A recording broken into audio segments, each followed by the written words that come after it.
A'udzubillahi minasyaitonirrajim. Bismillahirrahmanirrahim. Assalamualaikum warahmatullahi taala wabarakatuh. Bismillahirrahmanirrahim. Sa ako maigsoon nga mga moro diri sa Maasim. Mapiyama gabi and Ramadan Karim. Ramadan Karim.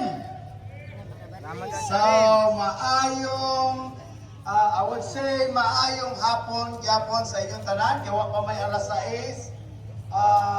Dako akong kalipay nga ania mo karon diri nakigduyog, nakiguban para sa kay Tatay Digong og sa pag-fight sa to protect BP Inday Sara.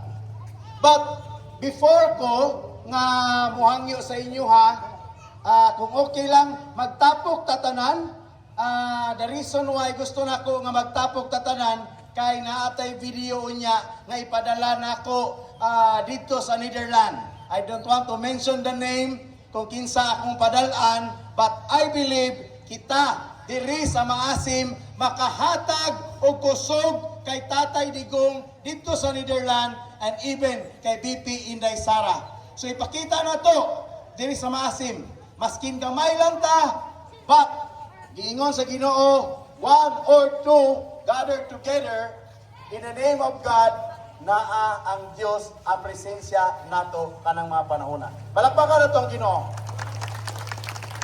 So mga taga Maasim, ang rason nganong naata diri dili papolitiko. Walay politika, walay partido. Ug ang tanan nga ni-attend diri wa gibayran. Gibayran ba mo? Gibayran ba mo? Kaning mga tao dire, maskin parihapon, wa ni sila nangayo. Kay tungod, ni ani sila dire, kay tungod nag-beep mi ganina. Duterte, Duterte, karon ania ang katawhan sa Maasim. Kamo siguro wala mo kailan ako. But itindog ko dire, dili ingon nga nidagan ko og congressman karon sa Sarangani. Wala. Ang akong pagtindog karon isa sa pamilya ni Duterte. Si Tatay Digong nga inyuhang nailhan, ako ang ninong. Siya ang nagpa-eskwela nako og college. Kung walay Duterte, walay King Bilimak. Amen. Kumingon ang mga tao nga istorya na kay nidagan siya og congressman sa Sarangani.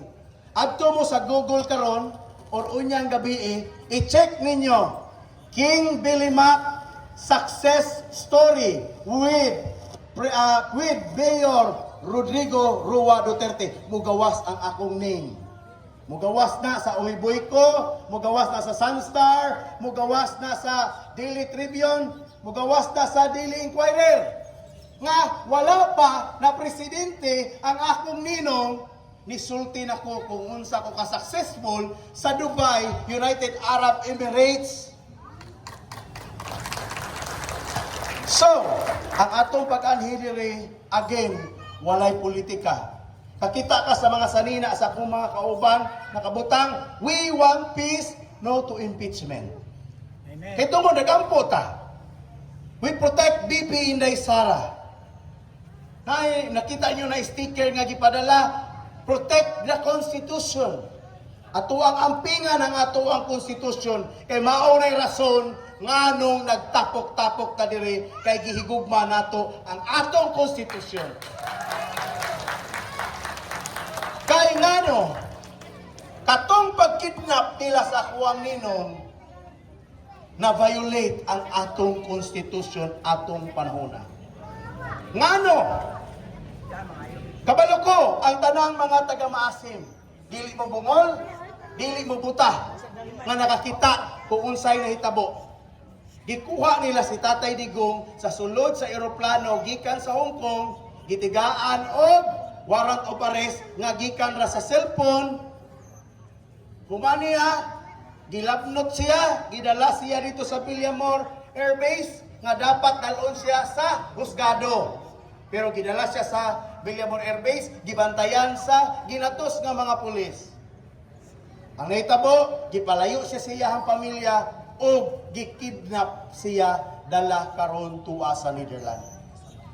Pero, nakita ba ninyo naglungot-lungot si Tatay Digong? No. Kay ngano, dili siya gusto og samok. The same po na nato karon, dili ta gusto og samok. That's the reason why sa kadaghan nga venue sa Maasim naata diri sa munisipyo kay mao ni pinakasip kay balay nato ning tanan. Karon, kung makita ninyo kining flag nato nga gihalukan ni Tatay Digong, na remember mo nga ni siya ani ing ana niya kapenangga ning flag nga nasa tubangan. And that's the reason why si Tatay Digong maskin gipanamas-tamasa na ang atong Pilipinas, gipakaulawan na sa tibuok kalibutan, and yet si Tatay Digong nagpakiubos. Kay di niya gusto nga naay kinabuhi nga isa ka Pilipino nga madaot, mamatay atong panahona. Kay init na kaayo ang Pilipino. So, karon kabalo ko taga Maasim, init mo. Pero ako mismo ang wingon ninyo, mag-ampo man ta karon, pero dili dunggon inyong pag-ampo kung ang inyong kasing-kasing naglungot-lungot kay BBM. Biblical na.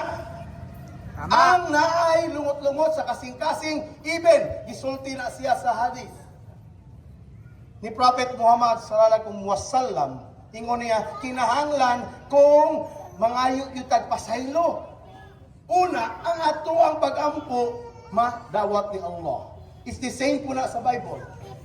So, buot pa sa buot, maski natin kasuko kay BBM, natin kasuko sa mga pulis, dili man tanan, kaya ang pulis dili sa Maasim mapalanggaon, kaya nagbantay na to. Palagbangan na to, ang mga pulis na to.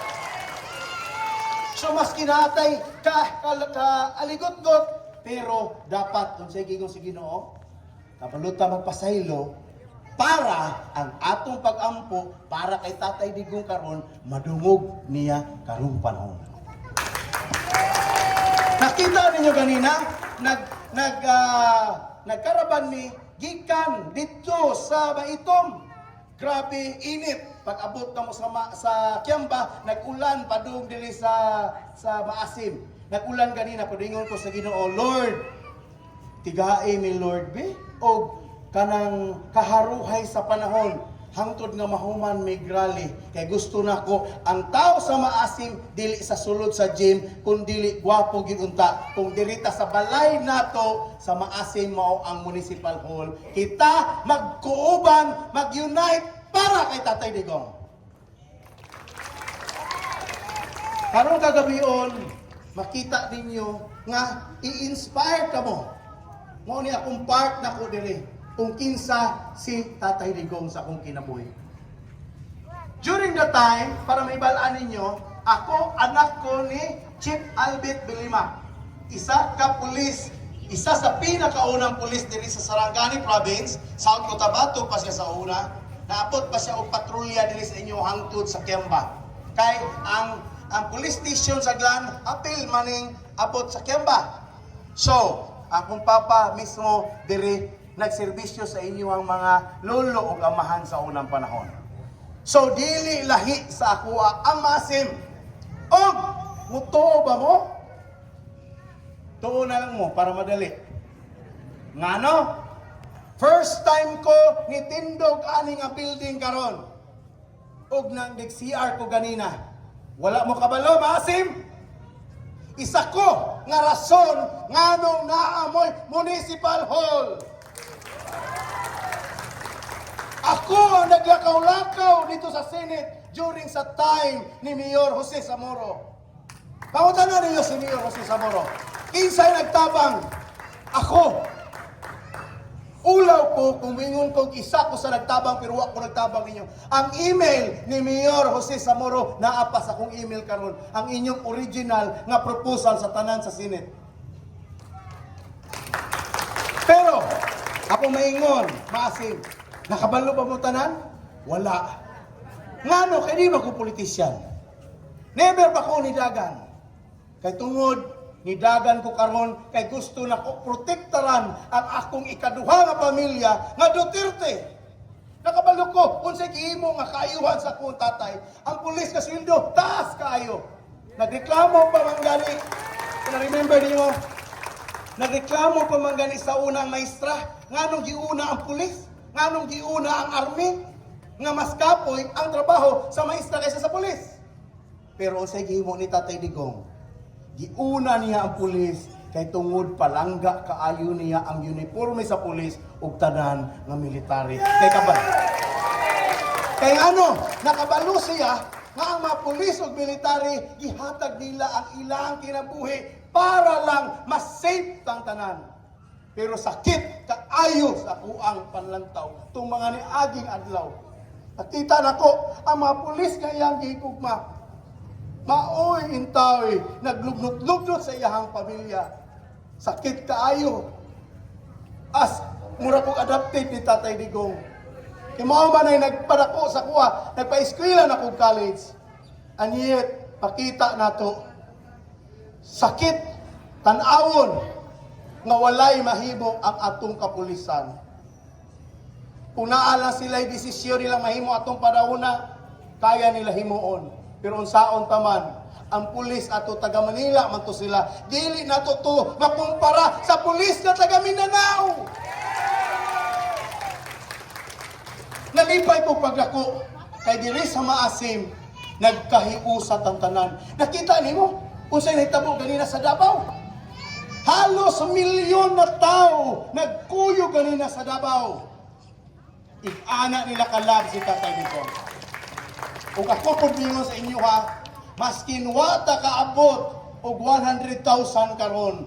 Pero ang makita ni Tatay Digong ang video kay ako man ipadala dito kung kisa yang sinaligan. Kung makita niya sa live, nalipay si Tatay Digong kay gihigugma di ay siya sa katawhan sa Maasim. I am thankful. Duterte! Duterte! Duterte! Duterte! Duterte! Nagpasalamat ko not only sa mga katawhan sa Maasim. Wala mo kabalo nga daghan ni kuyog karon mga taga Kiamba. Wala mo kabalo daghan ni kuyog karon nga taga Maitom. Kay tungod nakita na mo na puhon moabot ang panahon nga ang Maasim maoy sentro unya sa komersyo pag-abot sa panahon kung naay gobyerno nga maabot nga tinuod na may gugma sa Sarangani. Ang Maasim ang pinaka dapat palanggaon sa gobyerno sa Sarangani. Maasim ang alabel na naman dito ang ato ang provincial capital. Pero para nako ang Maasim mo ay sunod sa Jinsan. Dapat tagaan og panahon, tigaan og atensyon kay dapat ang Maasim maoy isa ka pinakadato nga lungsod unya sa makina. And that is my dream para natong mga pobre nga parehan ako. So karon akong paningkamutan sa ato ang pag-ampo karon that we will pray for Tatay Digong's wisdom. Kisa may nakakita kung giunsa pagtubag ni Tatay Digong sa ICC.